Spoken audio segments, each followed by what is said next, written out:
Gentlemen,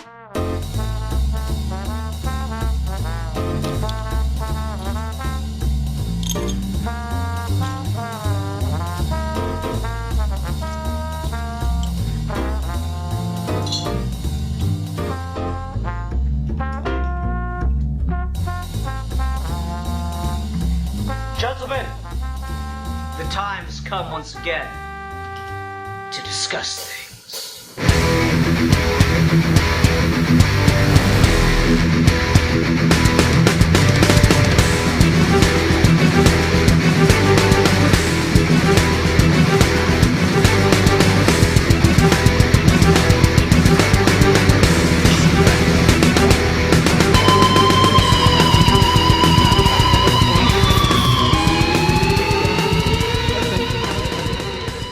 Alright, hi everyone. Welcome to another episode of Geeky Gentlemen. I am Sid Part 2. Joining me today is...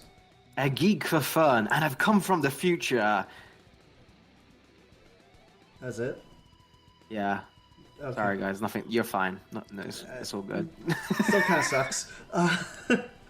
Yeah, it's just Kind of cool. more of the same. You got from what you got. You got through 2020. You'll be fine. Yeah. No, that tracks. Yeah, so today we're here to talk about time travel, as per Mr. Alvy Taylor. God, it's been a while since that one. Yeah, 10 years ago, episode of Geeky Gentlemen. You know, that's how we do it. So we've done this in the past. I don't remember a goddamn thing I said in that episode. You remember some shit you talked about 10 years ago? I don't think so. So, but no, I mean, I've always, like, personally had quite a fascination with time travel. It's been something that's, like, been on my mind. I've always been very intrigued by it when it happens in stories and fiction. I mean, I'm probably not alone in this, so I guess it's not going to be embarrassing to talk about, but, like, I often think, man, if I just had a time machine, I could go back and, like, fucking fix this one thing in my life. And it's like a lot of things. I would be talking to Pastian a lot, like to the point where it would probably get kind of annoying, where I'd show up and see myself and be like, oh fuck again, what did I do wrong now? But I think that's like a pretty basic thing. So I've always kind of had that thought that, like, I could do this better if I could only go back, and then just to see that as like the fundamental idea played out in fiction is always really interesting. And I've even looked into some of the like actual theories around if time travel existed, how would it like necessarily work. And one of my favorite like factoids that I've yet to see like really explored in fiction in a really fun way is that time won't let you create a paradox to the point where every other law of the universe would break before the laws of causation would break. So, like, you try to go back in time and kill your grandfather, like, literally Looney Tunes physics will happen where the bullet shoots out of the gun, does a 90-degree turn, or 180-degree turn, comes back and shoots you before it will let you shoot your grandfather. Kind of stuff. I just... That shit's really fascinating to me. So yeah, I've always been a big fan of time travel. And then I found this little you know, kind of not well known, kind of obscure British television series called Doctor Who. I don't know if you watched any of it, Alfie. You being the British person and all, but that's all about time travel. I've always been more of a Trekkie. Ah, okay. Yeah. So I found Doctor Who in like my early 20s, like most people, like most millennials, and I like that quite a bit. It might be one of my like top 10 franchise interests now. You know, it's whatever though. No, I'm here for it. That's definitely imprinting on me at a young age. Was kind of my big first exposure to understanding these kind of concepts, and it being such a casual, crazy thing. Not even necessarily treat it as like fun, because like the Doctor like always ends up somewhere dangerous, but like they have fun with it, and it's kind of just been like a neutral opinion on of it. But then you'll get like these great speeches of like the laws of time and like what cannot be changed, and obviously it's all fictional, it's all creative, but like definitely like when you are exposed to that frequently that young, it does kind of open up your mind to looking at the universe in a bigger way. So I definitely think that's had a large impact on my mind, and I've kind of been equally fascinated by the topic. Um, I don't think I've researched like the real life interpretations as much as you. Kind of the only thing I know, kind of real life factoid, at least kind of theory wise from people, is that um, although it is possible conceptually to travel into the future, like it is theoretically impossible to travel to the past. Seems to be like the common theory, but I'm not too sure if that's had any opposing views recently. Yeah, no, everything that I've ever read about like actual theoretical physics related to time travel, it's all just the idea of going faster than light and propelling yourself into the future without aging, basically. And that's like, you know, it's typical scientists. No, that's not what we meant, and you know it. There's like one interesting theory about like that a time machine could be created, that you could go backwards, that could work backwards, but you could only use it to send information, and you could only send it as far back as when the machine is first created, and also you could never turn it off. Is kind of like an interesting idea. So it's like you'd just be able to like, the second you make it, you're like, here's all the cures for all these diseases, which would be great. But then it's like, well, shit, now we can't turn this off. So I hope whatever unlimited supply of energy we're using to run this thing doesn't experience any hiccups, you know. And that's just like little stuff I've gleaned here and there of interesting ideas related to it, and like physicists like postulating, you know, classic armchair physics, which has never ever been wrong in the history of science. So it's all good. It's basically just facts that I just spit out there, not just science guys fan fiction about themselves. Mm-hmm. But yeah, It's one of the no, like it's one of those things where like I feel like it's almost gotta be like second place. I feel to wanting to fly as like the human experience, like wish fulfillment thing. Because it's not. It's certainly the common view of what we've talked about now with time travel is certainly more of a modern invention. But time travel, like just the concept of being able to go back and warn your mistakes, or like I guess that are kind of more realistic thing, like changing your fate, being able to like affect destiny, and kind of lessons about the futility of that, knowledge from before things are going to transpire that cause the downfall of things. Like so many mythology are built on that, right? Like Odin and Zeus, the big defining factor is that they want to avoid future calamity but cause it. And I think that's always kind of been the crux of many time travel stories, in terms of like the question people ask is like, oh, if you could go back in time and kill Hitler as a baby, right? And no one's suggesting that because like, oh, going back in time and killing babies is like fun, like a good night out. Like the suggestion, the suggestion is formed from going back in time to change horrors, to fix mistakes, the power of hindsight. Like our brains are just wired to work on problems, and then once we've had sufficient time, find the perfect solution, but it's too late now. And like, why is this so cruel? Why can't we fix this now? And I think and that's always it's going to interesting with the Hitler example in specific, right? Because what I was talking about with like the Looney Tunes physics, right? Mm-hmm. The main reason that I do believe time travel probably does exist is all of the attempts to kill Hitler, like there were a lot, and they all don't work in spectacularly unbelievable ways. Almost to the point where it's like the laws of physics changed to make sure that this couldn't happen. Fuck. So that's just interesting little side note. If you ever want a time of just like, God, we were really close. Look up all the like attempts on Hitler's life. It's a big list. But go Yeah. on. No, it's one of those things where the fantasy of it is certainly kind of why we use the moral quandaries rather than like any like actual literal.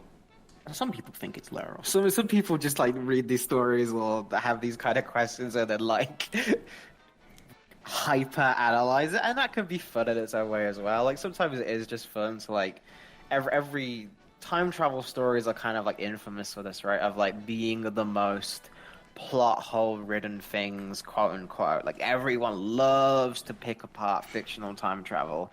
It's like the nerdist big hobby. And it's definitely fun because it kind of lets you kind of like engage with all the information you're presented and then bit by bit take it down. But I've always been more interested in just the core either moral questions or that like is the grass green on the other side effect. Like if you did change everything, like in the example you listed at the start of If you this, had like, a chance to change your fate, would you? yeah, exactly.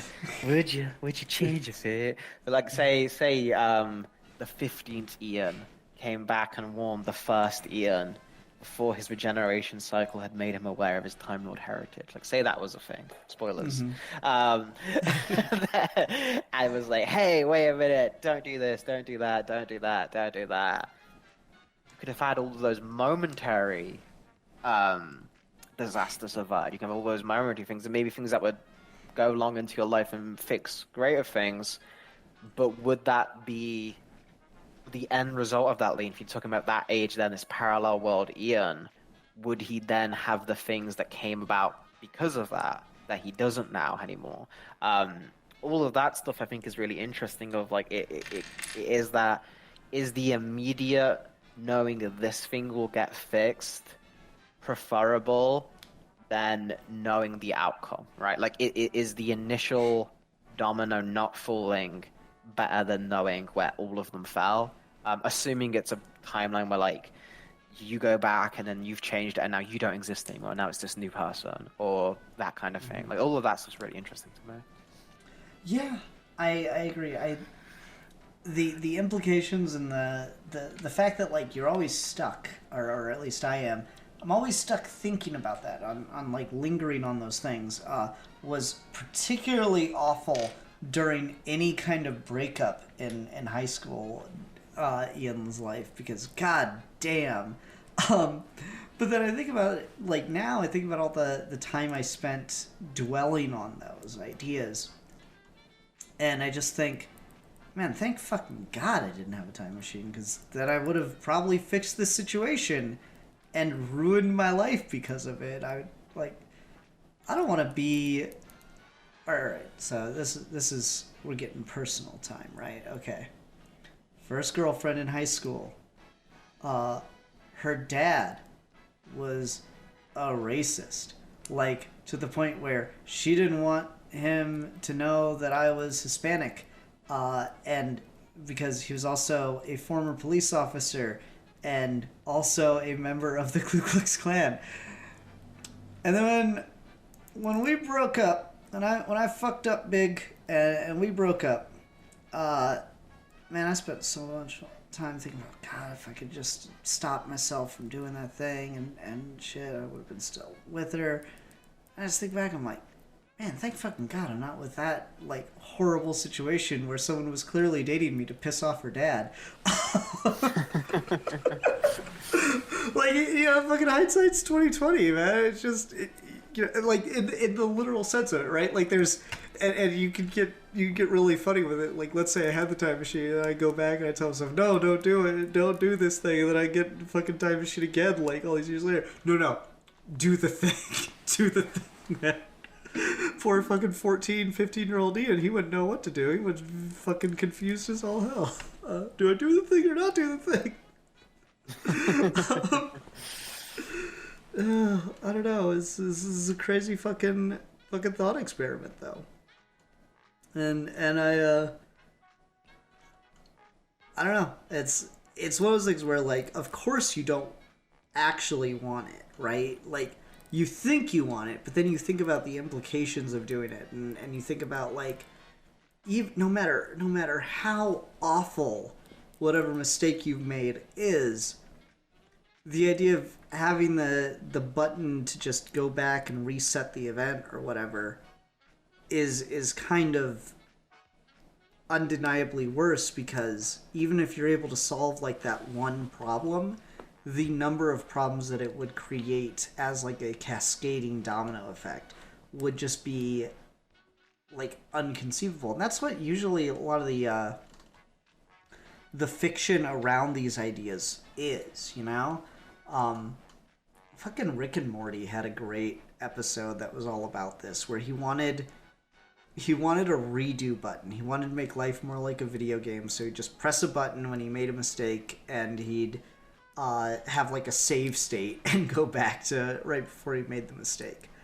And they do this really good bit with that, where he presses the button instance before he meets this girl and has a really great time with her, and like they clearly fall in love, and they do this like whole epic montage of just this beautiful relationship blossoming between these two people.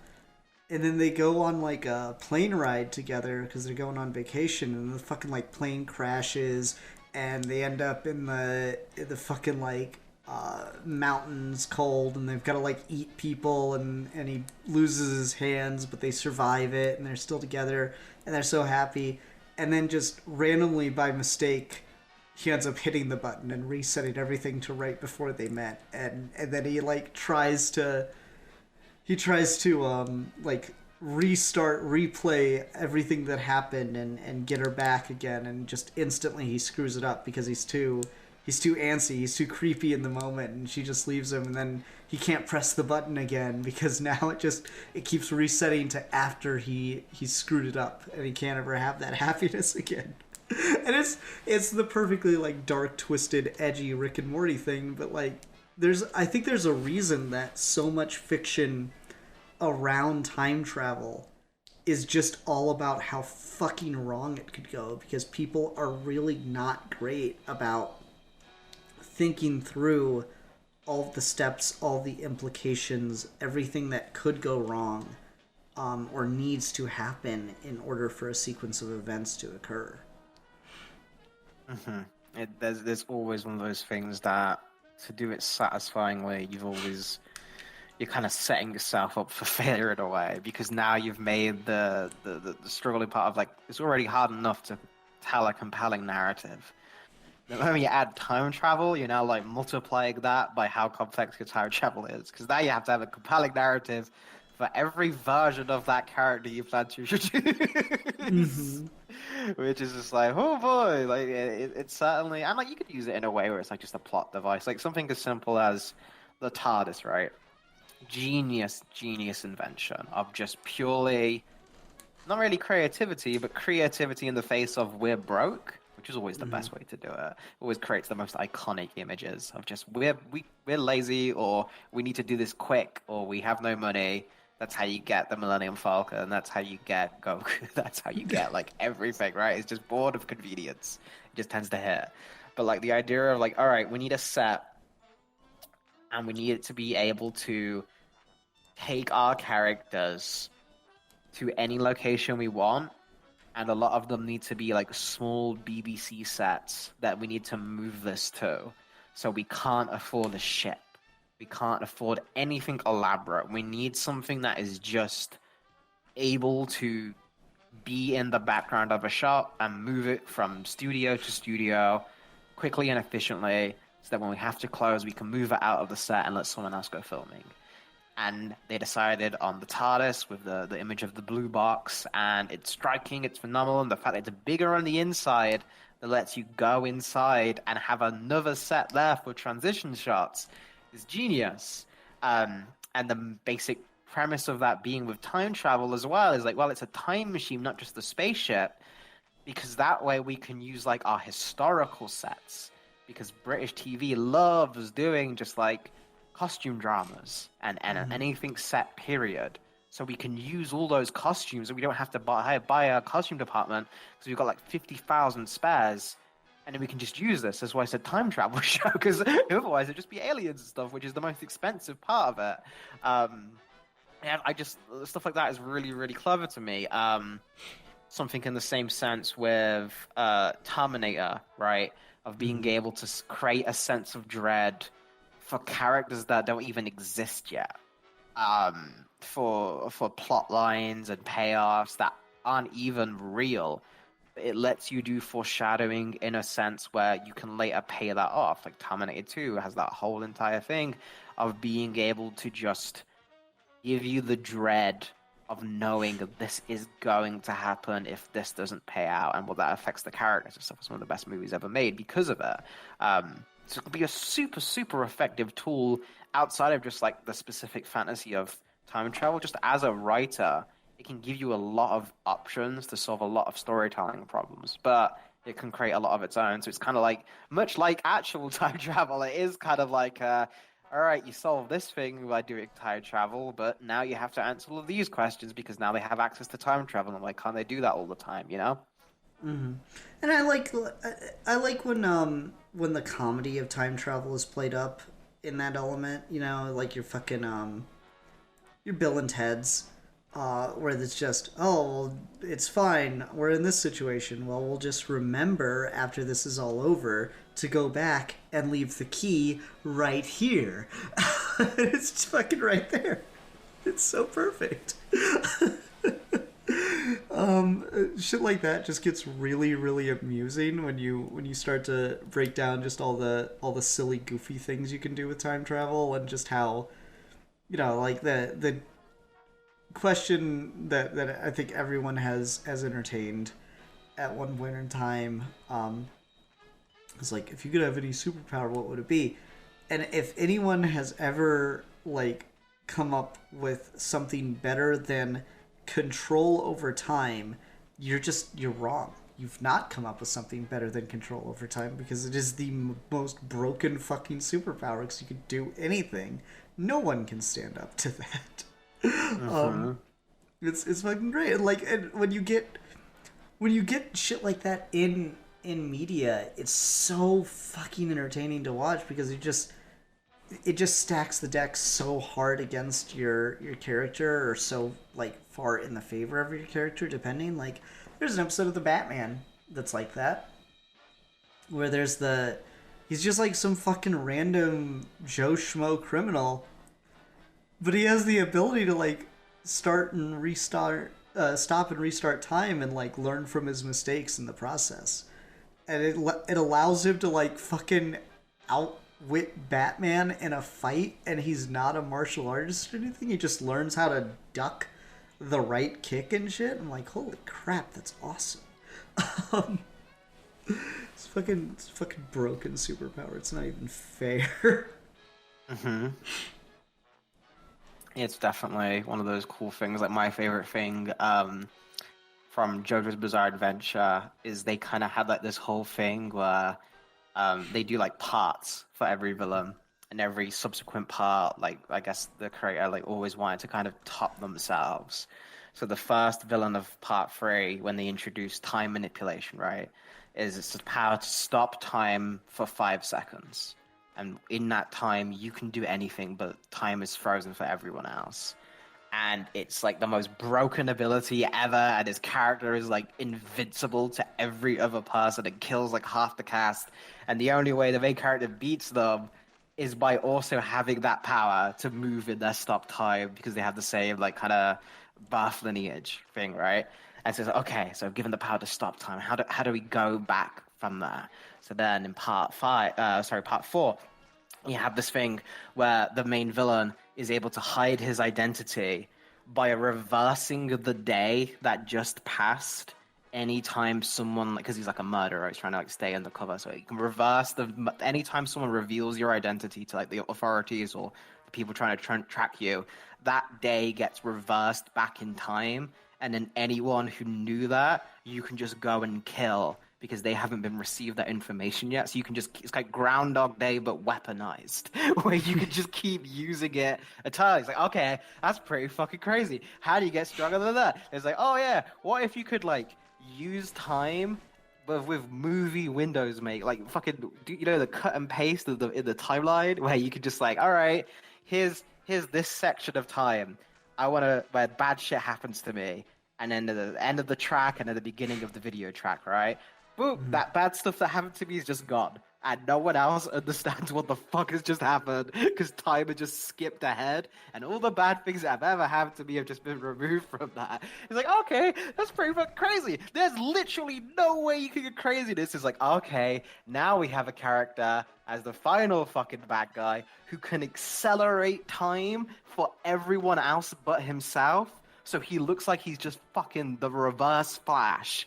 And everyone else like ages up, and like eggs become chickens, and babies in their mother's arms just grow into full-grown men, and the whole world like goes through day and night, like fucking constantly cycling through it, while you're just fine, and you can just speed attack anyone else you want to with that. It's crazy. So anything with time is such a malleable like factor to play with powers like that, and I'm sure like it's not even the last time you'll see crazy things like that, because it is, like you say, such a broken ability. I mean, it's pretty funny that like JoJo's kind of known for all the weird, wacky shit, and yet 3 seasons worth of big bad guys are all just time manipulation powers, because it's just you can't top that. Yeah, they're all like literally all of them are just variants on like time powers. And we made the gag of like the JoJo villain hierarchy effectively comes like you have a remote for time, and they're all different buttons on the remote. So someone is pause, someone is fast forward, someone is skip, someone is rewind. It's crazy. Yeah, no, like it's just that's just like the. I think that's interesting though, that it is hard to imagine anything else that's more powerful, I guess, than time. And I think that kind of says something about like the human fascination with time. Like we've just, for the entirety of human civilization, we have been painfully aware of time. Like you have, okay, so I find this interesting. So the Greeks are really known for their, or at least for eras of this intense realism and careful craft and detail in their statues and their sculptures of human beings. And the funny thing is, you have Egypt that of course predated and was concurrent with Greek culture. And you look at like Egyptian statues and Egyptian sculpture, and it's very like blocky and just not nearly as detailed or elegant or anything like it. And you could be forgiven for assuming that the Greeks were just much more talented, and you know, even though they had less time to perfect these skills, they did it so well. They like just immediately caught up and surpassed the Egyptians. But you'd actually be wrong, because the Egyptians were capable at points in their history of creating sculpture at as fine a detail as the Greeks became. They just didn't do it that way. And it's because Egypt existed for 3,000 years as a like empire with continuity, and they were much more concerned with making sure that their art, their statues, their sculptures would withstand the ravages of time. And they knew that if they go super detailed and super intricate, it'll look really, really good, but it'll only last a couple hundred years. And they wanted to last thousands. And Egypt, just as as like a single culture is just one of those things. You hear like facts about Egypt and it's just so hard to wrap your mind around. But like when the Great Pyramids of Giza were constructed by the Egyptians, there was still people surviving off of woolly mammoth in different parts of the world. And those are just two completely separate eras of human history in our minds. And yet the fact that they were actually concurrent is amazing. The other like factoid that's passed around a lot and I still think is really interesting, Cleopatra, one of the most famous Egyptians, lived closer to the moon landing than she did the construction of the pyramids. The fuck? I love stuff like that, but it puts into perspective just how the sheer... It's like those comparisons, right, where they show you how big the sun is, really, compared to the Earth, right? Some of those facts that just, like, gives you kind of, like... You don't think of the enormity of these things until they're laid out like that. Yeah, but just to wrap it back around to, like, time as just this unconquerable mammoth within the human psyche is the longest living civilization on Earth was just completely obsessed with withstanding time. That was all they really cared about. That was all like the monuments, the statuaries. It was all just about this like defiance of times, like remember me, remember what we did. And it's really fucking impressive when you think about it in those terms. And yet, you know, that a lot of that culture has been lost. A lot of it has been withered away. If not for, you know, happenstance of Napoleon, Egyptian language would have been lost for forever. Like, it was lost for a very long time. And it's only because of Napoleon's men uncovering the Rosetta Stone, which was just Egyptian hieroglyphs and the Greek alphabet together on one slab, that a lot of this information was unlocked. It's just fucking craziness, man. It's just fucking nutso futso shit. I don't know, man. If you could have, I guess, the time travel thing, you can have it. Obviously, everyone goes to, like, the question of like, oh, where would you like to go? But if you were like a researcher, right? There's this in Miracle Monday, the Superman novel. There's this really interesting thing of in the far future, like Legion of Superhero times. There's this archaeologist like student, and to finish her like paper, everyone gets to use a time machine. And they have to write a report on some like lost, missing piece of history, and they have to like recover it, and that's the only way to like pass and get like full marks. So she decides, okay, I want to figure out like why this holiday is called Miracle Monday with like Superman and stuff. She travels back in time and like interns at the Daily Planet and stuff to just like monitor Clark Kent, like trying to figure out like why this event's happened. So if you were in that position, if you had to go back in time for a paper, and you had to recover one lost piece of history to reveal to the world what actually happened, where would you travel to? I mean, I'm tempted to say something silly, like I'm gonna go figure out how to play some of these games that have survived. Like, they've got the game board, they've got the pieces, but everyone was like, no, we don't need to write down the rules. Everyone knows how to play that. Now we don't anymore. So I'm tempted to be silly like that, but I don't know. There's always so much that's like just would be really, really interesting to be witness to be a part of. God,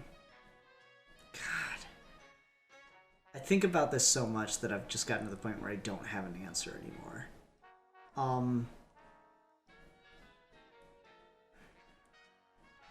You go first. How's that? How's that for an answer? I go first.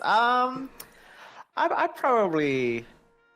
Hold on a sec. Let me just make sure I get the right thing. Yeah, I'm gonna probably go to Plato and ask him what that whole Atlantis thing was about. Oh yeah. I'm probably gonna like, what did you? Was this a goof Or do you are you dead ass right now? I You know, am like, neither dead nor the ass. yeah, right. Like I just like I was hit him off. He's like, yeah, it was great. I respect you, man. But like, what? Just as an editor, right? I'll disguise myself as like his editor. I'm like, what do you mean by that? Like, is this legit? Like, because a lot of this isn't legit, and that's cool. But like, people really think this part specifically is like based on something, and even if it's not exactly as heightened as you in, where in the world are you basing this on, or what stories? And just like, what's the real truth behind Atlantis? And then if he gives me like the fucking go around, he's like, oh well, actually. It was from this story I heard about from this person. I'm like, oh, fine, all right, gotta go to that person then. Oh, fine, all right. And eventually, like, follow the fucking trail until I eventually end up underwater and drown.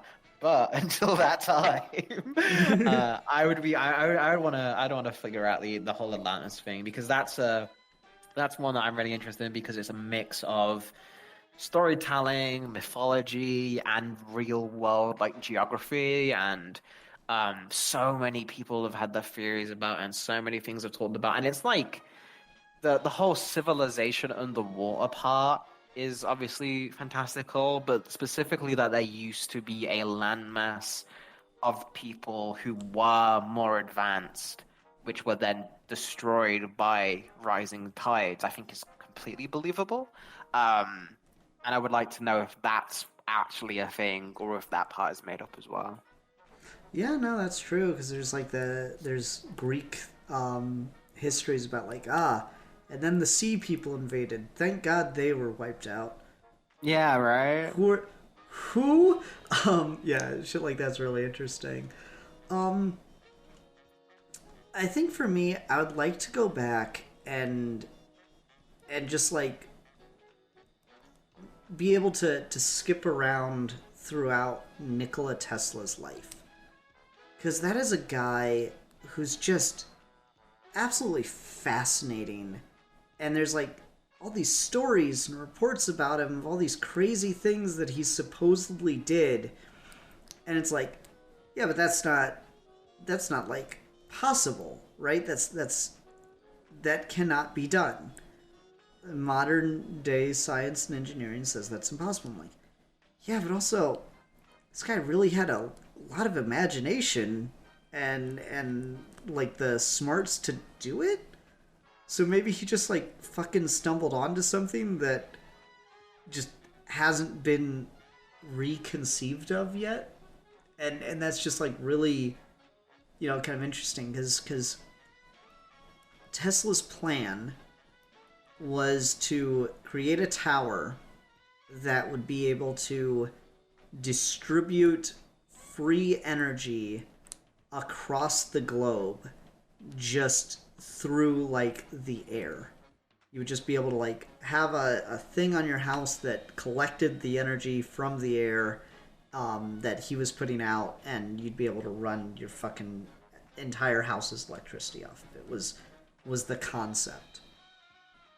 And I'm just sitting here, I'm like, and so many papers and stuff have been published about how that is like completely impossible. There's no way you could do it on that kind of scale. That the ability to transmit electricity through the atmosphere is so like scattered, and there's so little of it, and you'd never be able to run a light bulb, much less your entire house. Like there's so much stuff that says this is why you can't do that. But yet there's just like a couple stories about like while he was working on it, supposedly like a whole town's or like a whole field of light bulbs was activated. The light bulbs weren't plugged into anything; they were just stuck on the ground. And it's what the fuck? How? What? It's just really fucking fascinating. And I just like I'd want to be able to just see. Was it just him being crazy? Was it like some weird happenstance that allowed this to happen, or did the dude actually stumble onto something and he was so burnt by all of his experiences and how cheated he was in his time by Edison, that he never wanted to like write any of it down or tell anyone else how to do it. It's really interesting in that way. Yeah, that's fascinating. Yeah. it's one of those things where um, if that information, like if it gets brought to modern day, then maybe it's something that like doesn't change much because I'm sure there'll be like overlap or something with the amount of testing and stuff. But like, it could be one of those things where like if you have that information and you put it at like the right point in history, it could like cause like a technological like fucking growth spurt. Override and stuff like that is really interesting. Like specific moments to intercede and change things that like key points in history, and then that's a very like time travel feel like Doctor Who has the whole like fixed points in time. Is I guess do you believe that like time as a whole is more specifically this kind of endless flow, or do you think there are some events that like have a greater weight to them in like a philosophical sense? Uh, I mean, again, I think the idea of like the Looney Tunes physics, like you can't go back and you can't create a time machine to go back in time to kill Hitler because then if you succeeded, you wouldn't have made the time machine in the first place, right? Like that idea, that paradox of time travel. And you can't go back and undo anything that would make you make the time machine or whatever. Mm-hmm. And it kind of extends out, so like then you couldn't undo anything because if you know that it happened, then it was at least partially responsible for your creation and want to travel there in the first place. Which is kind of why I think the Doctor Who thing's interesting, is like as long as I don't know what's going to happen, I'm fine. But the second I know, the second you tell me, then we're screwed. You know, so don't tell me shit. It's just really interesting. Though you'd think he wouldn't read up on history as much as he does at that rate. He's just a glutton for punishment. Yeah. Well, no, but like I do think that's interesting. Of do things need to happen? Do things need to be fixed? Can anything be changed? And I'd like to think you could probably change it and the universe could probably compensate, but you might not like what that compensation would look like. You know, again, I think this is those unconceivable consequences of your actions kind of things, of just the power you're dealing with. Yeah, I kind of always have the opinion of like the idea of like equivalent exchange, where say you go back in time to prevent like a great evil or a minor thing, the universe still needs kind of that to happen, so it kind of like bounces back with something else to have the same something on the same level happen. So you can change the details, but the base, I guess, kind of like tragedies or things like that can exist. But at the same time, I also think that's quite a depressing idea, and I don't particularly view the universe. I view the universe as like indifferent, but I don't particularly view it as like malicious or like has like an intent to harm or anything. I think it's just entirely a neutral party, and you can read into those attempts just because of what it is. So I don't know. I'm conflicted because I do think there are with concepts like this and like talks like this. I do think you can consider the events changing details, but the reason there's not a paradox cause is because the same I guess like energy like remains, like that you can't change the fundamental forces of it, but you can change like the details because the details are ultimately in the grand scheme of the universe meaningless because it's just our small tiny little planet that doesn't really impact much. I don't think Earth itself at the moment in current history could cause a paradox that would like destroy the universe, because the universe is way bigger than us. So like it's kind of like its timeline's pretty consistent. We're like a fucking side story within a side story within a side story.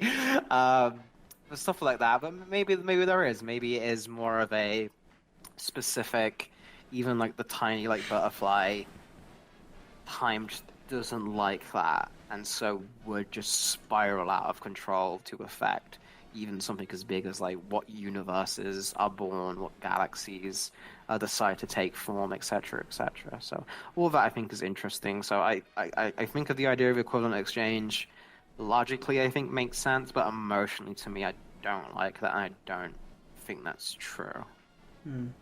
It just reminds me of the fucking meme of girls with a time machine. I'm your granddaughter. Really?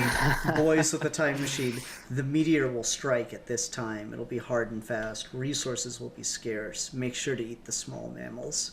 They will try to replace you otherwise. I just really thank you, human, for saving us, the dinosaurs. I just really like that one so much. Like, yeah, okay. There's another question for you. Let's say there's no rules. Like, you can just go do whatever. What would your I'm going to fuck everything up so badly? Like, this is the point I've decided will just absolutely end history. What's your go-to? I probably would like to just get like a bunch of like fucking like combat gear and fucking guns and anything that's just like an immediate advantage, and then go back in time to a period where that advantage is insurmountable no matter what you have, and just be like, I'm fucking Batman. Like, just go. It's like when you're like in a fucking RPG, and you're like fully maxed out your character, and then you go back to like the starting arena just to just bully people. I would probably like to go back to like the time of like Henry VIII, and just fucking walk, or just dunk on everyone, and just be like, I am your ruler now. I am king, god of fucking shit mountain. Fucking behold my mighty cock, and just have him be like, oh, what is this? Is inconceivable being from the gods? And they'd be like, hell yeah. and then like leave. I wouldn't want to stay there. I would like stay for like a month just to get like the legend, just so people are like, well, that really fucking, there's no way that is like so unbelievable, right? So they'd come back and they'd be like, wow, yeah. So there was a story about this fucking demon king that like arrived and like took over everything, but like he was like fair for a week, but then he was cruel for another week, and they like disappeared. First, I'm gonna be not so bad for the first millennia, so they get used to me and think, oh, okay, this is fine. Then boom, full tyrant. Then I'll disappear for a generation or two, make him think I never existed. Then boom, come back. That's precise. I think that'd be a ton of fun. That'd be great. If Frieza would do it, then it's the right idea. You know what actually would be kind of fucking cool? Just like an emotional, because I've got the profile picture, probably have to do this. Go back to when fucking poor young Siegel and Schuster were about to sign that fucking copyright contract of like, alright fellas, we're just holding on Superman until the war's over in case you fellas die. We promise we'll give it back. In the Superman cosplay, I just punch the fucking executive out and be like, don't do it, my friend. So they're like, what the fuck? And they just disappear. And they're like, holy shit. I think that'd be great. That's pretty good. His symbol was all wrong. It didn't have any black in it. It's like, and it was like a weird shape, and like, there was like a yellow one on the back of his cape as well. I was like, that was weird. I think if I want to just like completely fuck over everything, I'd just probably go back and like everyone wants to save the dinosaurs, but no, dinosaurs are cool. I don't want that. I'm gonna find a way to prevent the Earth from like losing its oxygen, its super dense oxygen experience. So that Earth just stays the land of giant fucking bugs forever. just the bug planet now. Because I'm assuming if I have the power to time travel, I've probably got the power to do some other shit too. So I was like, yeah, I'm just gonna make it the fucking bug planet forever. You fucks. This is what you deserve. We're better off this way. Not even dinosaurs. We didn't even get to dinosaurs. It just stayed giant fucking dragonflies the size of hawks. That's all you get. That's my fuck you to history right there. Yeah. Well, damn, that's terrifying. Never give this man a time travel fucking device. I mean, like right though, but like anytime you see like someone abusing or like threatening someone with time travel, right? They always like take it back to like, this is dinosaur times. No, take them back to the land of giant fucking insects. Yeah. Mm-hmm. That's so much worse. Because like Is he get eaten by a T-Rex. At least that's a pretty fucking cool way to die. No one wants to be eaten by a giant cockroach. giant dragonfly. Yeah, that sounds awful. Fuck that noise. It's not real good. It's always interesting how the Walking in Dinosaurs did like a prequel series about like all the different time periods like that before the dinosaurs came in. It's like a building up to the first appearance of like reptiles or that we'd associate, well, not reptiles because they're not reptiles, but like first thing we'd associate with dinosaurs, like dinosaur-like creatures. But they had like the episode about like the giant bugs and shit, and it was like really interesting to see like because it was from the perspective of like the tiny lizards and stuff and like amphibians and like how they were like barely hanging on as they're just getting swept by giant cockroaches and like the dragonflies that could just pick them up and just kill them in the air from like high things, and like the only thing that saved them was the oxygen changing. I do think that's really interesting. Right? It's just like, fuck them, man. Giant bugs is all we'd serve. Yeah, I just sent you an image. That stone slab's about 2 feet across. So Yeah, that's insane. yeah, fuck that. that's exactly what we deserve. Or just, maybe I'll like just double down on it and I just want to bring those back. just let that be again. Just be a thing that exists in modern times. They wouldn't survive for long, but the fucking chaos it would create. It'd be a crazy week. Yeah, no, that's the best thing ever. What would you do to just fuck the world up if you had a time machine? How would you make everything awful for everyone everywhere? Ah, man.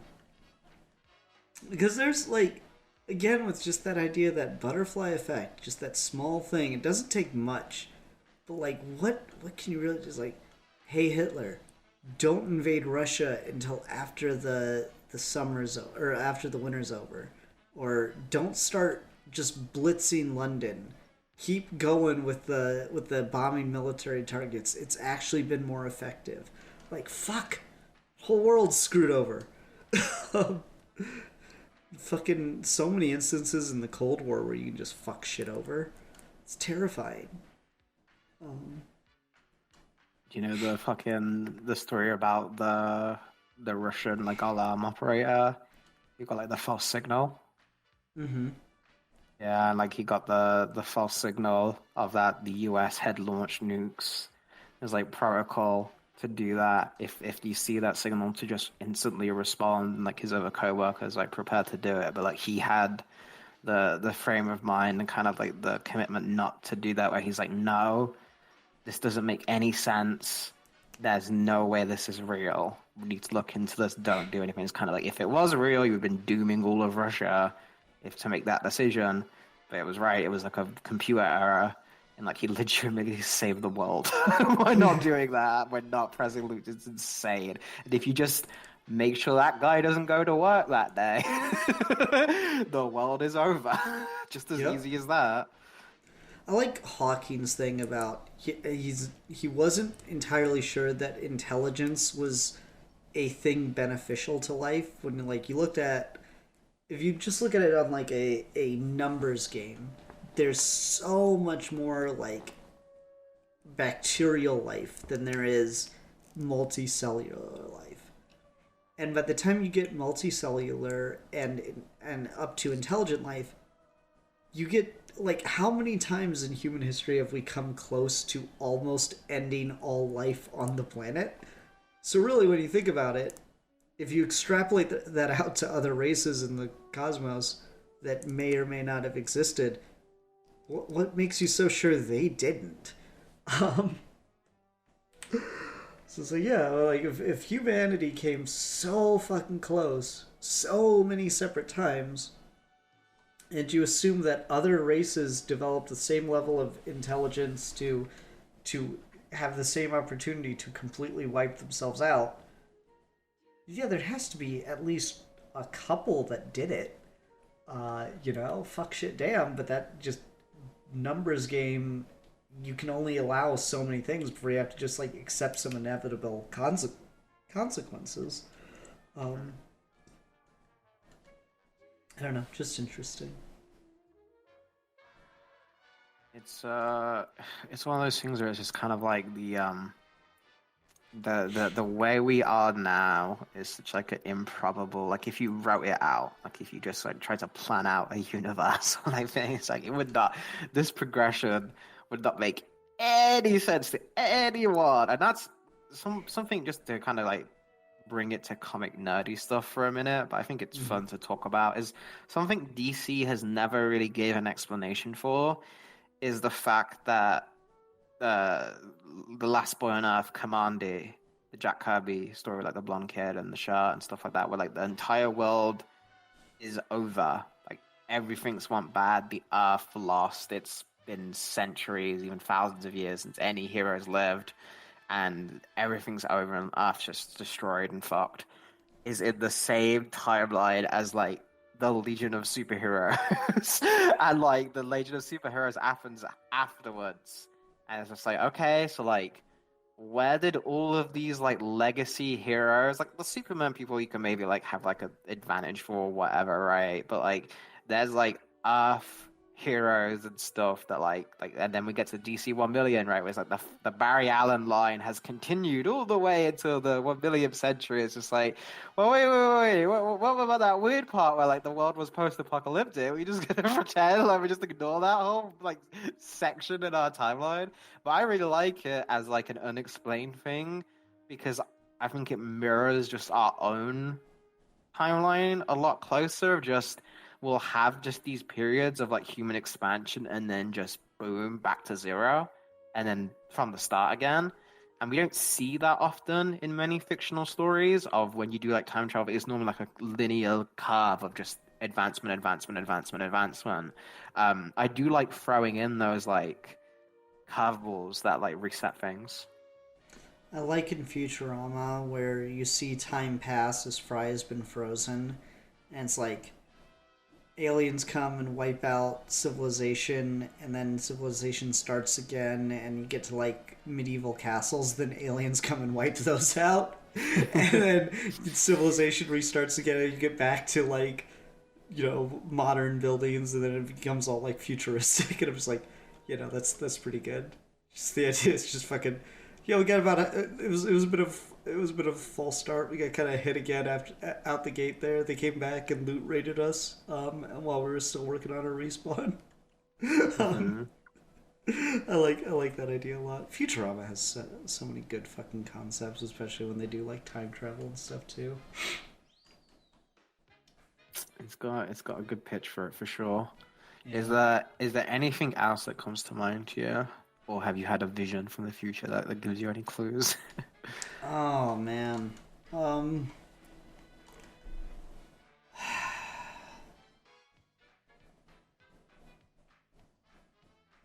right, let's say that someone did just some fucking shadowy figure.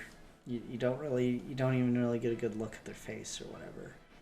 Just gives you a watch that's got like the month, the day, the year, the time on it, and says, "This is a time machine. You can program it for anything you can, and it will take you there. And there are no rules. You can do whatever you want."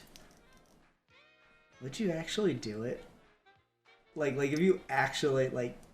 First of all, you probably wouldn't believe them, right? But then you'd probably be too chicken shit to actually try adjusting it, right? Would you? Do you think you'd actually go for it, or would it freak you out too much to actually try? I think it would. I don't think I'd do it alone.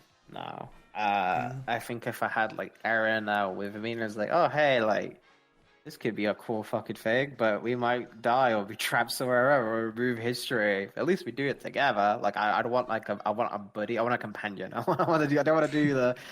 You can't travel alone, Doctor. You need someone to stop you.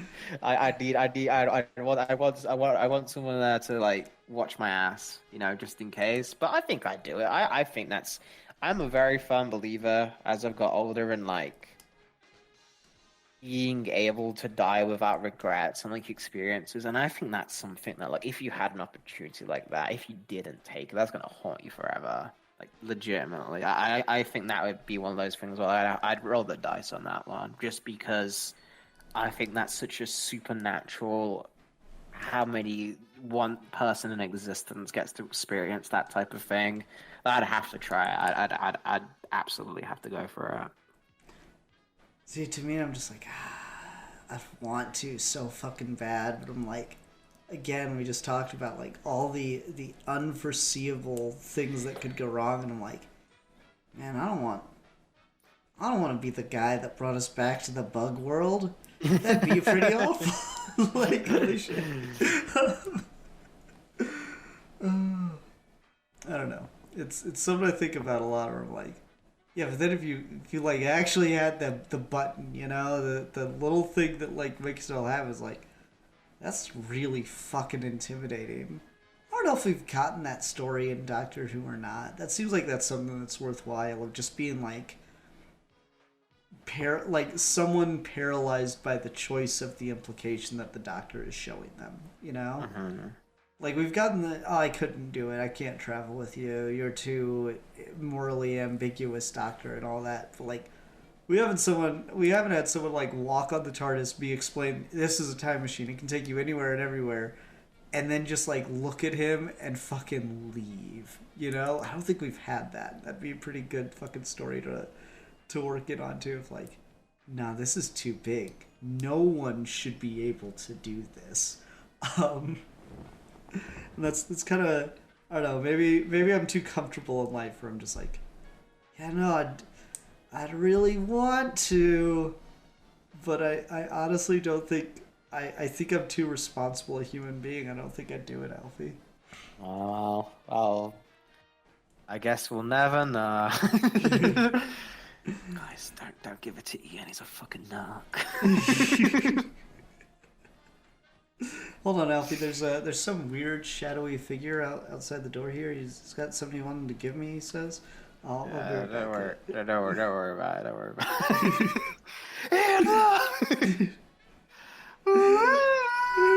Because the fucking cliffhanger, Geeky gentleman. Fucking Doctor Who stinger sound effect is top 10 best television sounds of all time. So fucking perfect. All right. Does that wrap us up on time travel? Are you happy with everything discussed there? I'm pretty good about that. I'll ask myself in 5 years' time if I've got any other thoughts, but no, I'm fine. No one came. We're good.